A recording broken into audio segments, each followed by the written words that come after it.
For as long as I can remember, Amelia has been everything to me. She's my older sister, my caretaker, and my best friend. At 27, she sacrificed more than anyone her age should have to. After our parents passed away in a car accident when I was just 12, Amelia stepped into their role without hesitation. And 5 years ago, when another car accident left me a paraplegic, she once again shouldered the burden without complaint. At 21, I know I'm a handful. I need help with almost everything: getting dressed, eating on bad days, physical therapy appointments, and navigating the labyrinth of insurance and medical care. Amelia handles it all while holding down a demanding full-time job. She never lets me see her sweat, always managing to find time to binge-watch bad TV with me or crack jokes when I'm feeling low. She's everything I could ever hope for in a sibling and more. But even someone like Amelia deserves her own life, a life beyond the constant responsibility of being my caregiver. For years, she's been with Marcus, her boyfriend of 9 years. He's the kind of guy you'd imagine stepping out of a Hallmark movie: warm, dependable, and always with a kind word or a reassuring presence. I've always liked Marcus. He's practically family, and I've long assumed that one day, he'd officially become Amelia's husband. Last week, that day seemed to arrive. I was watching TV when Amelia came home from her date with Marcus. She slipped through the door quietly, her smile soft but not as wide as I expected it to be. It wasn't until she sat down on the couch and held out her hand that I noticed the simple gold ring on her finger. "He asked," she said, her voice barely above a whisper. My first reaction was joy. "Oh my God, Amelia," I said, grabbing her hand to inspect the ring. It wasn't flashy, but it was elegant, just like her. "Finally. You've waited long enough." She smiled at my excitement, but her expression wavered, like she was holding something back. "Yeah, finally," she echoed. Something about her tone made me pause. "What's wrong?" I asked, leaning closer. Amelia hesitated, her eyes drifting to the ring as she twisted it nervously on her finger. "There's a condition," she said finally, her voice cracking. I felt a knot form in my stomach. "What kind of condition?" She sighed, pulling her knees up to her chest and resting her chin on them. "Marcus wants me to step back from being your caretaker," she said quietly. "If we're going to get married, he thinks it's time for us to focus on our lives together. He wants me to hire someone full-time to take over." Her words hung in the air, heavy and suffocating. For a moment, I didn't know what to say. I understood where Marcus was coming from. He wasn't wrong. Amelia has dedicated her entire adult life to me, sacrificing relationships, social opportunities, and her own dreams along the way. But hearing it framed as a condition for their marriage felt like a betrayal. "What did you say?" I finally managed to ask. Amelia straightened her back, her jaw tightening. "I told him no," she said firmly. "I told him I'm not giving up on you, no matter what." "You told him no?" My voice wavered between shock and guilt. "Amelia, you don't have to." "Don't," she interrupted, her tone sharp. "Don't start with that, John. I made my decision." I didn't know what to say after that. Amelia excused herself to her room, leaving me alone with my thoughts. I stared at the TV, but the show I'd been watching blurred into meaningless noise. She shouldn't have had to make that decision. This wasn't how it was supposed to go. Amelia had dreamed of getting married ever since we were kids. We used to talk about it in the back seat of the car, imagining her wedding dress and the flowers she'd carry. She was supposed to have it all: a husband, a family, a life filled with love and freedom. But instead, she chose me, and as much as I loved her for it, I couldn't ignore the gnawing guilt growing in my chest. Marcus's condition wasn't unreasonable. It was practical, even compassionate. And yet, Amelia had rejected it outright, throwing away her chance at happiness because she couldn't bear to let me go. That night, as I lay awake in bed, the weight of her choice pressed down on me. I wasn't just her brother. I was her responsibility, her anchor. And now, I was the reason she just walked away from the life she deserved. The night Amelia told me about Marcus's proposal condition, I couldn't stop replaying her words in my mind. "If we're going to get married, I need to step back from being your caretaker." At first, I didn't understand. Who makes a marriage proposal contingent on something like that? But as Amelia sat across from me, twisting the ring on her finger, I began to see the bigger picture. "He said we'd still take care of you," she continued, her voice trembling. "But he thinks it's time for me to let someone else handle the day-to-day stuff. He said I need to live my own life and focus on our future together." I sat there, stunned, trying to process her words. Marcus wasn't wrong. It was logical, even compassionate in its way. Amelia had been my full-time caretaker for years.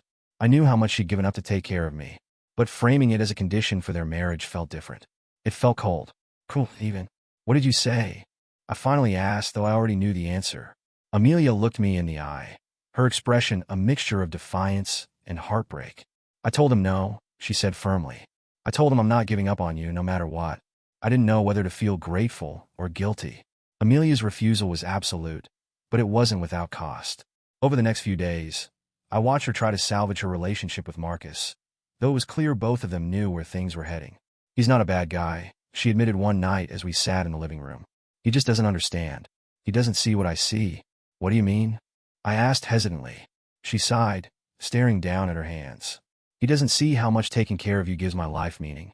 He thinks I'm sacrificing too much, but he doesn't understand that it's not a sacrifice. It's just what I do. What I want to do. Her words cut deep. On one hand, I felt a strange sense of comfort knowing she didn't resent me.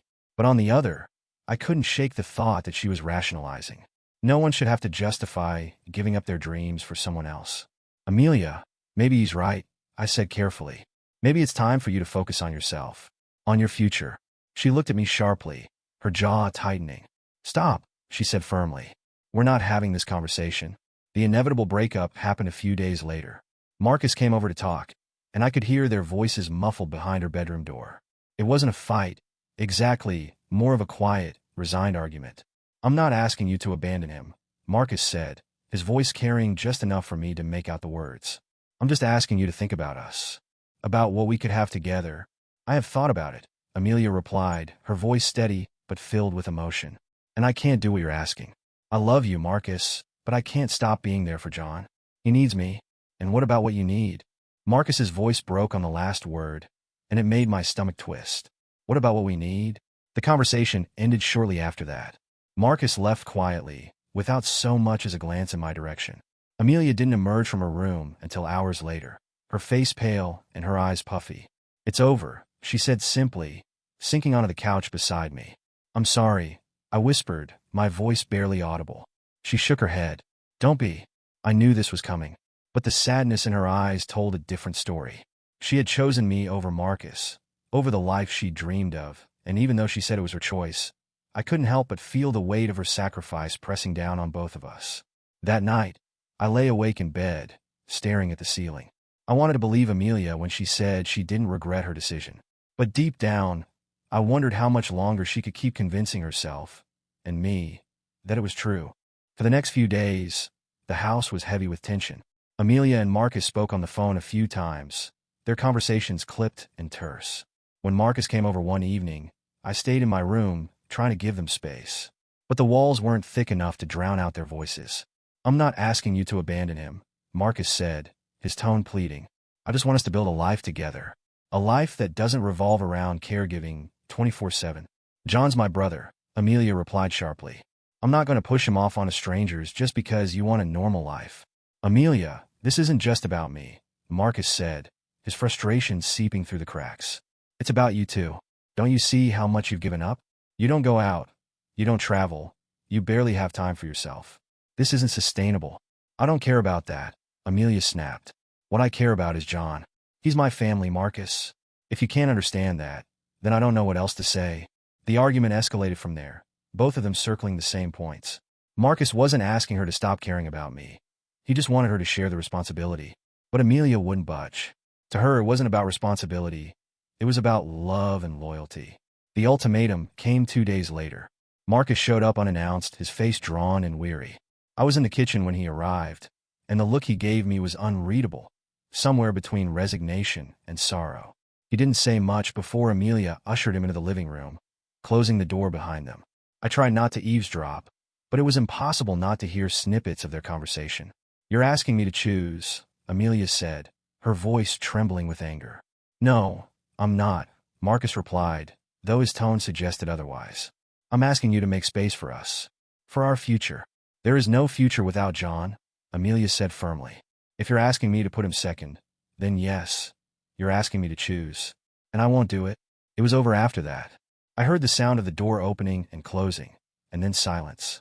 That night, Amelia came into my room, her face pale and her eyes rimmed with red. She sat on the edge of my bed and stared at the floor for a long time before speaking. It's over, she said simply, her voice flat. I swallowed hard, unsure what to say. I'm sorry, I said, though the words felt hollow. She shook her head, her lips pressing into a thin line. Don't be. It's not your fault, but it felt like my fault. Amelia had just sacrificed the man she loved and the life she dreamed of because of me. I wanted to be grateful, to feel relief that she'd chosen to stay, but all I could feel was crushing guilt. Marcus wasn't wrong. Amelia's life revolved around me, and I knew how much she'd already given up to be my caregiver. Amelia, maybe, I hesitated, afraid to voice the thought. Maybe you should reconsider. She turned to me, her eyes blazing with a mix of anger and sadness. Stop, she said sharply. I made my decision. Marcus wasn't willing to accept our life for what it is. That's not someone I can build a future with. But what about your dreams? I whispered, my voice breaking. Your happiness? Amelia reached for my hand, her grip firm. You're my family, John. You're my happiness. Her words were meant to reassure me, but they only made the guilt worse. That night, as I lay awake staring at the ceiling, I couldn't help but wonder if she'd just convinced herself of that, or if she truly believed it. And if she did, was that even better? A few days after her breakup with Marcus, Amelia finally told me everything. We were in the kitchen. She was making tea, her movements stiff and mechanical, like she was on autopilot. I couldn't stand the silence anymore, so I asked, why didn't you tell me sooner? She froze, her hand lingering over the kettle. Because I knew how you'd react, she said without turning around. I knew you'd try to talk me out of it. Of course I would, I replied, my voice rising. Amelia, you shouldn't have chosen me. That got her attention. She spun around, her eyes narrowing. What are you talking about? You shouldn't have chosen me over Marcus, I said, my voice breaking. You spent your whole life taking care of me. I could find someone else, a professional caregiver. You don't have to do this anymore. Her face hardened in a way I'd rarely seen. Don't you dare say that, she snapped. This is my choice. I'm not some martyr, John. I love you. I want to take care of you. But what about your life? I countered, the guilt pouring out of me like a dam had burst. Your dreams? You wanted to get married since you were a kid, Amelia. You're giving that up for me, and it's not fair. She shook her head, her voice trembling with anger and frustration. Stop saying that, she said firmly, tears streaming down her face. You're not a burden. I wouldn't trade you for anything. This is my life, and I'm at peace with it. Her words were supposed to comfort me, but they only made the guilt worse. She wasn't angry with me. She wasn't even angry with Marcus. She was angry that I couldn't understand why she'd made her choice. But how could I? How could I ever feel okay knowing she'd sacrificed so much for me? For the rest of the evening, we avoided each other. She stayed in her room, and I stayed in mine, replaying our conversation over and over in my head. Every word she'd said felt like a knife in my chest, not because it was hurtful, but because it was so selfless. Too selfless. That night, I couldn't sleep. I kept thinking about all the things she'd given up for me. College parties, trips with friends, the chance to travel, and now, the man she'd spent almost a decade with. Every sacrifice she'd made felt like a weight on my shoulders, pressing me deeper into a pit of guilt I couldn't climb out of. The worst part was that I believed her when she said she didn't resent me. But that only made it harder. If she didn't resent me, if she truly saw her choice as one of love and not obligation, then maybe I was the one who couldn't accept it. Maybe the problem wasn't Amelia's sacrifice. It was my inability to stop feeling like a burden. The next morning, Amelia knocked on my door. Can we talk? She asked softly. I nodded, gesturing for her to come in. She sat on the edge of my bed, her posture relaxed but her expression serious. I know you feel guilty, she began, cutting straight to the point. And I need you to stop. I opened my mouth to respond, but she held up a hand to stop me. Let me finish, she said. I chose this life because I love you, John. Not because I have to, not because I feel obligated, but because I want to. You're my family. And yes, I've given things up, but that doesn't mean I'm unhappy. I swallowed hard, trying to process her words. But, no buts, she interrupted. I know you think you're doing the right thing by pushing me towards some other life, but this is the life I've chosen. You need to let me have that. Her words stayed with me long after she left the room. She spoke with such conviction, such certainty, that I almost believed her. But deep down, I couldn't stop questioning whether she was telling the truth, or if she was just trying to convince herself as much as she was convincing me. The days after our emotional conversation were tense, to say the least. Amelia and I danced around each other like strangers in our own home. She busied herself with work and errands, and I tried to keep to myself, but the unresolved tension between us felt like a ticking time bomb. I couldn't let it go. Every time I thought about her giving up Marcus and her future, something inside me twisted. I couldn't believe that this was the life she wanted, no matter how many times she told me otherwise. The more I dwelled on it, the angrier I became, not at her, but at the situation. One evening, after dinner, I decided to bring it up again. She was washing dishes at the sink, her shoulders hunched in a way that told me she was bracing herself. "Amelia, we need to talk," I said, wheeling up behind her. She sighed, setting the plate. She was scrubbing back into the soapy water.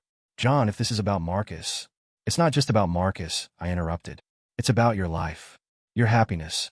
She turned around, drying her hands on a towel, her face already tight with frustration. "We've been over this," she said flatly. "I'm fine. I've made my decision." "That's the problem," I said, my voice rising despite myself. "You've made your decision, but it's the wrong one." Her eyes narrowed. "And who are you to decide that?" she shot back. "I don't need you to tell me what my life should look like. I'm happy with the choices I've made. Why can't you just accept that?" "Because I can't sit here and watch you throw your life away." The words came out louder and harsher than I intended, and the moment they were out, I regretted them. Amelia's face fell, her lips parting slightly, as if I'd slapped her. For a long moment, she didn't say anything, just stared at me with a mixture of hurt and disbelief. When she finally spoke, her voice was quiet but firm.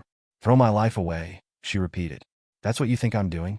"I didn't mean it like that," I said quickly, but the damage was done. "Yes, you did," she said, crossing her arms. "You think my life is worthless because I'm not chasing some picture-perfect dream. But guess what, John? Not everyone gets to have that. And even if I could, I wouldn't trade what we have for anything." She sat down next to me, her anger giving way to something softer. "John," she said, taking my hand, "you're my family. My life isn't about dreams anymore. It's about priorities. And you're my priority." I wanted to believe her. I wanted to let her words sink in and wipe away the guilt that had been gnawing at me for weeks. But all I could think about was everything she'd given up. Marcus, her independence, her chance at a life beyond being my caretaker. "This isn't fair to you," I whispered, my voice trembling. She squeezed my hand. "It's not about fair. It's about what matters. And you matter, John, more than anything else." Her words should have comforted me, but instead, they felt like a weight pressing down on my chest. I could see the conviction in her eyes, but I couldn't shake the feeling that I'd stolen something from her, something she could never get back. That night, I lay awake in bed, replaying the argument over and over in my mind. Amelia's words were full of love and selflessness, but they only deepened my guilt. I didn't know how to make her see that she deserved more than this life she'd chosen, or if I even had the right to try. Amelia's words from our fight echoed in my head for days. "This is my life, and I've made my choice." I knew she meant it, but that didn't make it any easier to accept. The guilt lingered, gnawing at me like a constant, dull ache.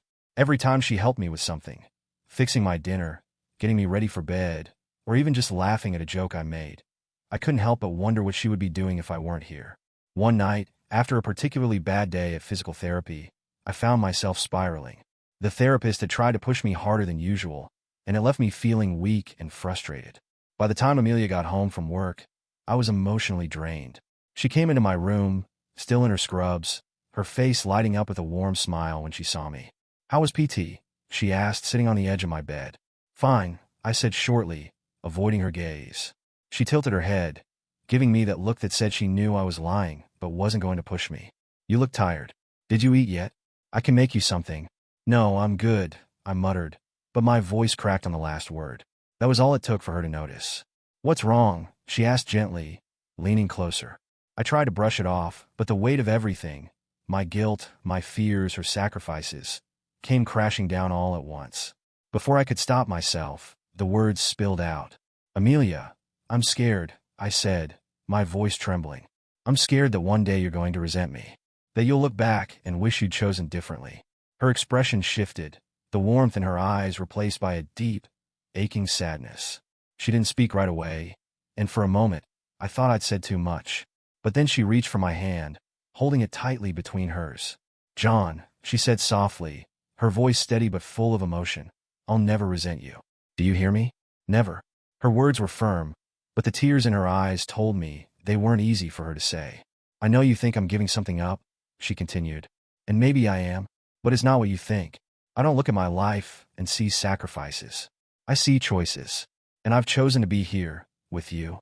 This is where I want to be." I wanted to believe her. I wanted to take her words at face value and let them lift the crushing guilt from my chest. But I couldn't help myself. But what if it's the wrong choice? I whispered, my voice barely audible. It's not, she said immediately, her tone resolute. It can't be, because it's mine. I looked at her, trying to read the emotions flickering across her face. There was sadness there, yes, but also conviction, a fierce, unshakable certainty that I didn't know how to argue with. I don't want you to feel trapped, I said finally, my throat tightening. Amelia smiled faintly, a tear slipping down her cheek. You don't trap me, John. You're my brother. You're my family. And as long as I have you, I'm exactly where I'm supposed to be. Her words stayed with me long after she left the room. They were full of love and certainty, but they didn't erase the guilt. If anything, they only deepened it. I lay awake that night, wondering if I was selfish for wishing she'd chosen differently, or if she was the selfless one for refusing to.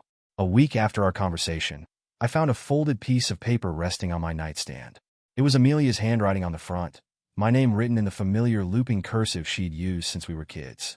I picked it up with a sense of apprehension, unfolding it slowly, as if the words inside might somehow change everything. The letter began simply. John, there's so much I've wanted to say, but haven't been able to find the words for. I thought maybe writing it down would help. I read on, my chest tightening with every word. Amelia wrote about how losing our parents had shaped her, how stepping into the role of caretaker had been as much for her as it was for me. When Mom and Dad died, I felt like my whole world was ripped away. I didn't know who I was without them, what my purpose was. Taking care of you gave me direction. It gave me something to hold on to when everything else felt like it was slipping away. And when you got hurt, it was hard, John. So hard. But I never regretted being there for you. Not for a second. Her words were beautiful, heartfelt, and devastating all at once. She spoke about the life she'd built around me, not as a burden, but as a choice she'd made willingly and lovingly. People see caregiving as a sacrifice, but I've never felt that way.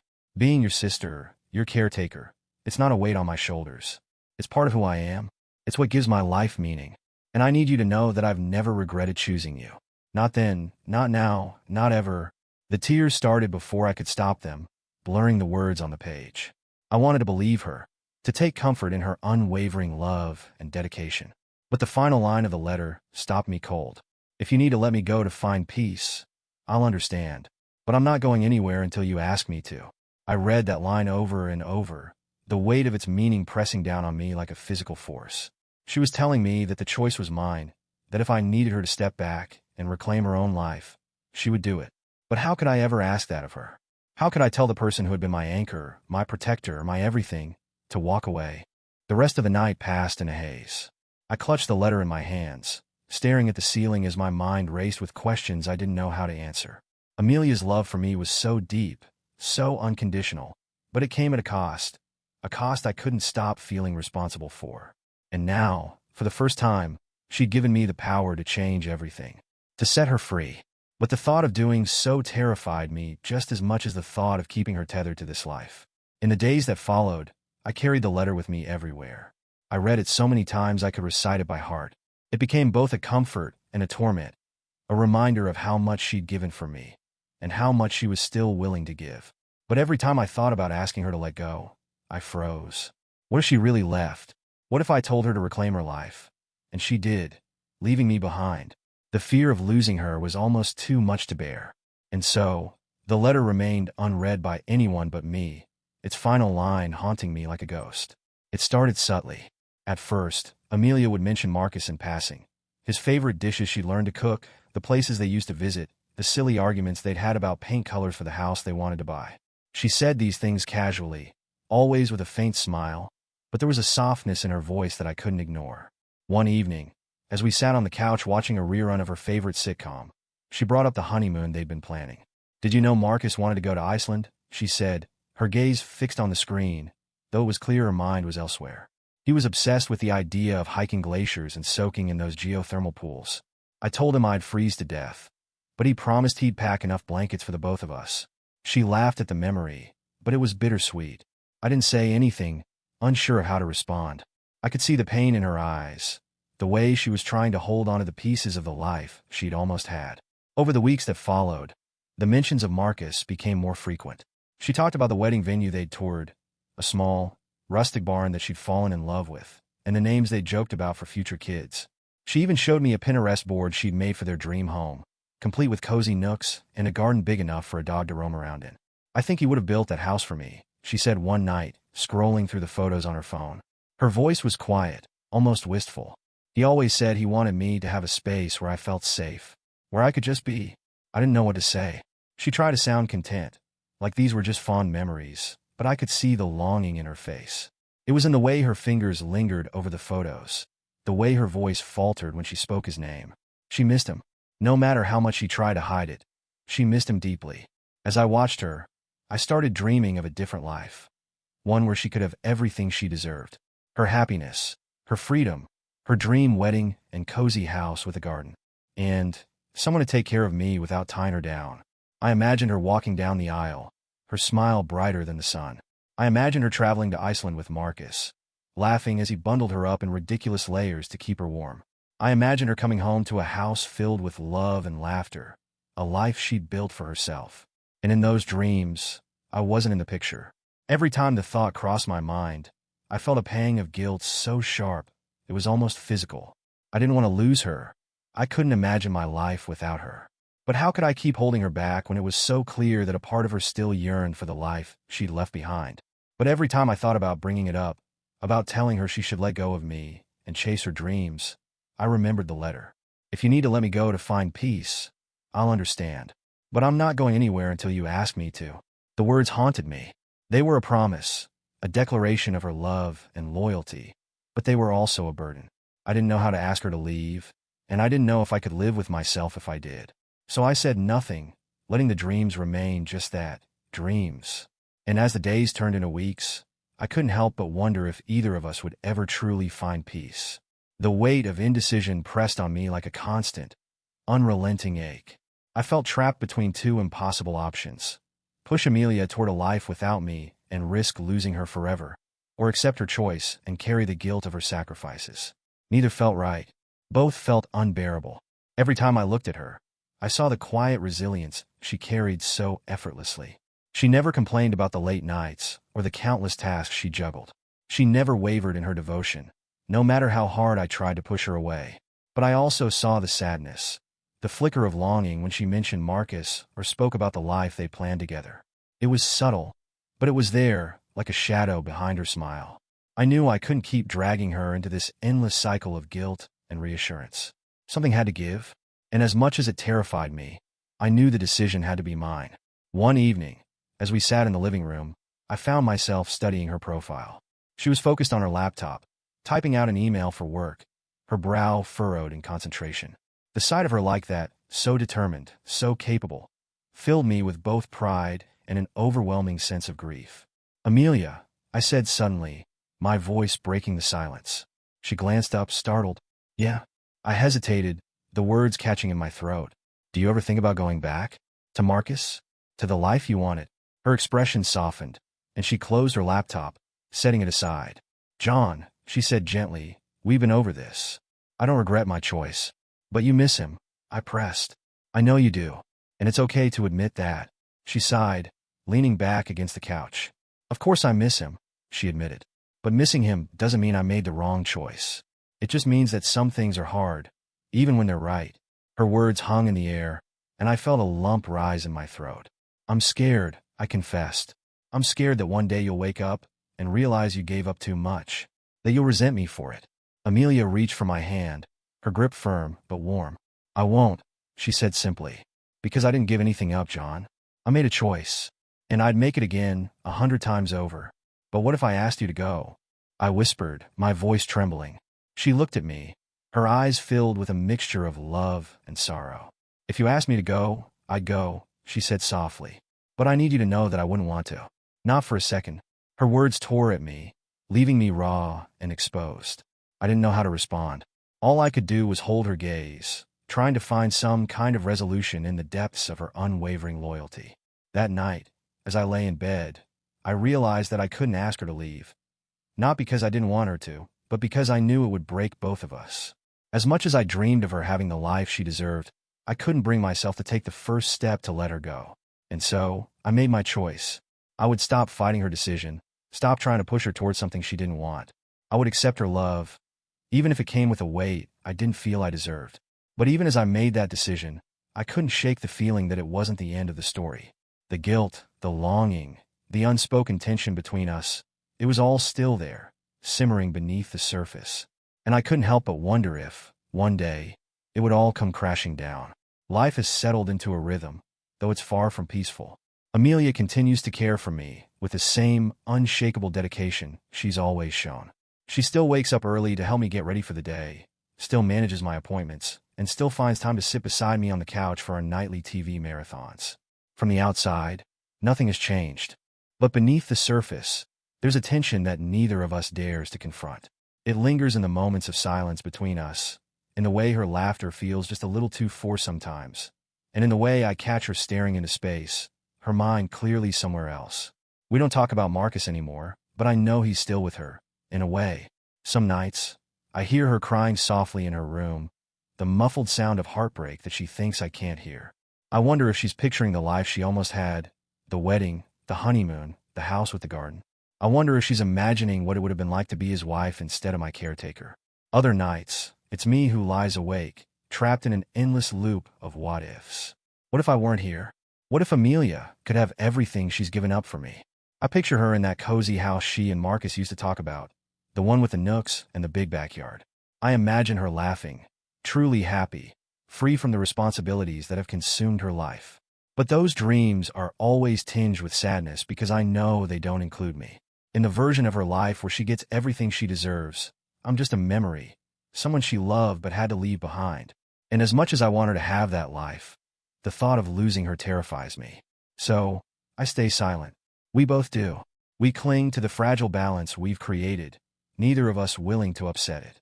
I tell myself that this is enough, that her words are true, and that she's at peace with the choices she's made. But deep down, I can't shake the feeling that we're both pretending.